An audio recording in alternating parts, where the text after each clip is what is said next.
What's up, everybody? Hey. So, where's your child mind? Can you still hop down a slide? Shh. And enjoy it. A lot of people who have kids know that you have to play with the kids and kind of get back into that groove of playing with cars and trucks and stuff like that. I don't look at it like that. I was always excited that when my kids got older, I'd be able to play with cars and trucks legitimately again.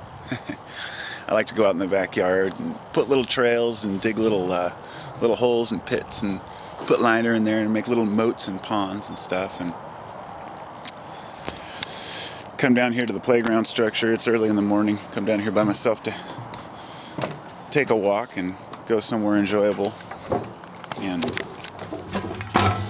oh yeah. I feel like we try to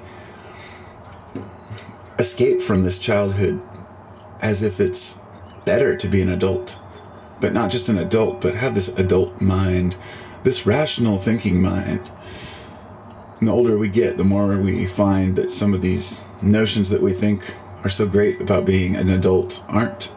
And the kids often ask us the best questions. So being open-minded to new ideas, walking outside and looking at things differently every day, it's just cannot be stressed enough. It's the most important thing that I do in my life, to not get wrapped up in the programming, the self-programming, societal programming, but most of all, to have fun, to enjoy life.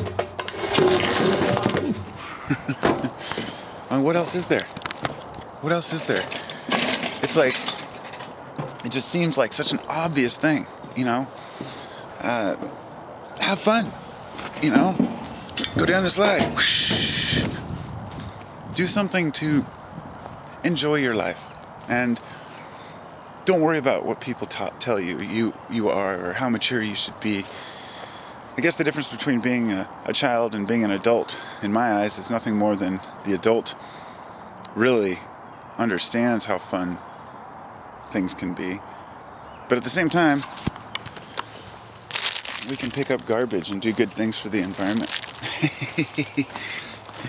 We can try to,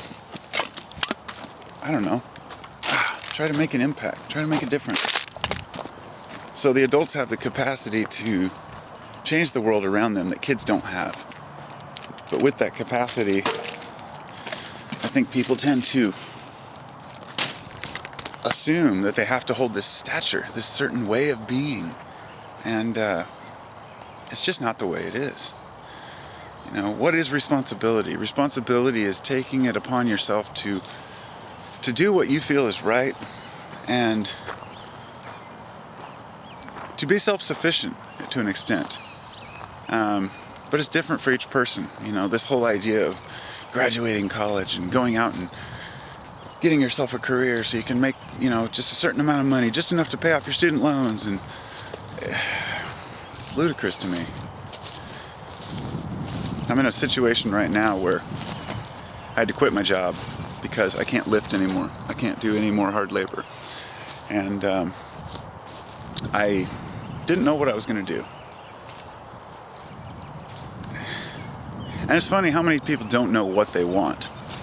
And I made a video about that a while back, and I was thinking about it. Actually, 2 nights ago, I had a breakthrough. I decided I want to work with plants. That's going to be my new career. That's the line of work I'm going to take. I'm going to get into plant biology and understand plant medicines. It's something I love. And it's funny that it didn't really occur to me until the other night. It really hit home. And I realized the next day, after I decided that's what I want to do, that the night before that it occurred to me. I'd sat down in front of my house. I sat on my front porch and I said, God, universe, whatever you want to give the name, I said, I need something. I need direction. I need a path, a new career choice that I can take to be responsible, to have that, what they call being a responsible adult, yet still embracing my child, something that I can really enjoy. And the next day it occurred to me. And I didn't even realize that the night before I had asked that. And it brought me to this, how many people really know what they want? How many people not just know what they want, but voice it? And I am guilty of not knowing what I want.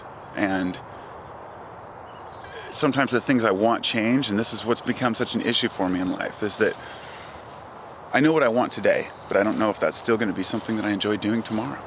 And so I'm very cautious, like I love carpentry, but once you do it as a job, it becomes tedious at times. My brother was over yesterday. We were talking about this. He's a musician. We used to play in a band together, and he's like, he always wanted to be a rock star, but as soon as you start working, it becomes work.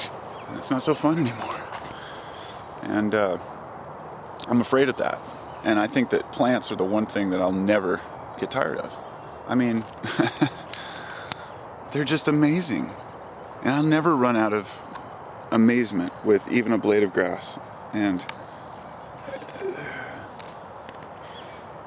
with the science behind the idea that these plants are alive and conscious, that these plants know that I'm walking through this forest right now.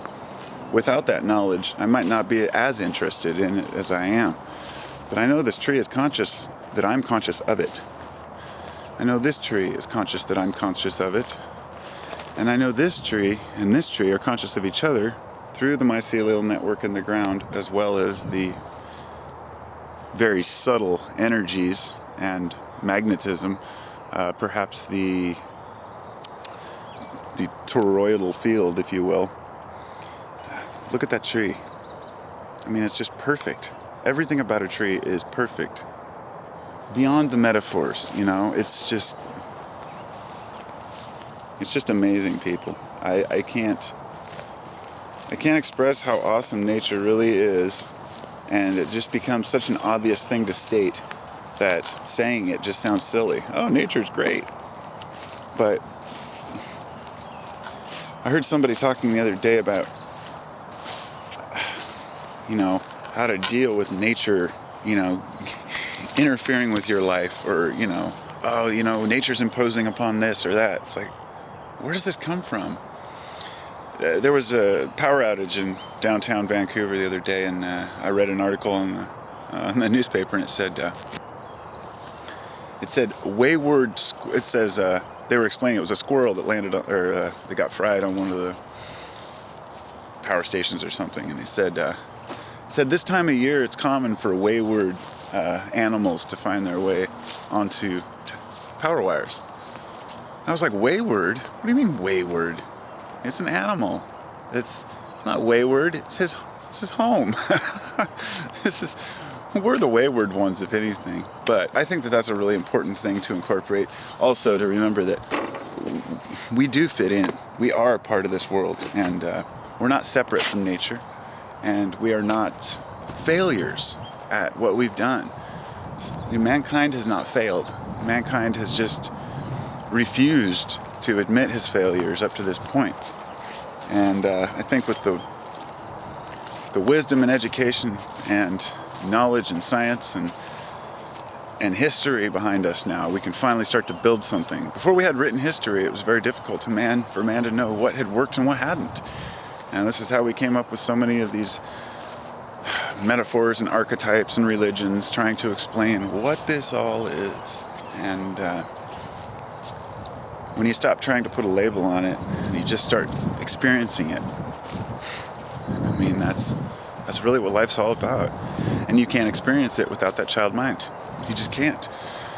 You cannot live as a responsible adult in this society and really appreciate everything for what it is, unless that responsibility is to yourself and your people rather than to your career or how much money you have. But these are obvious. I don't need to tell you that. Hope everybody's doing well today.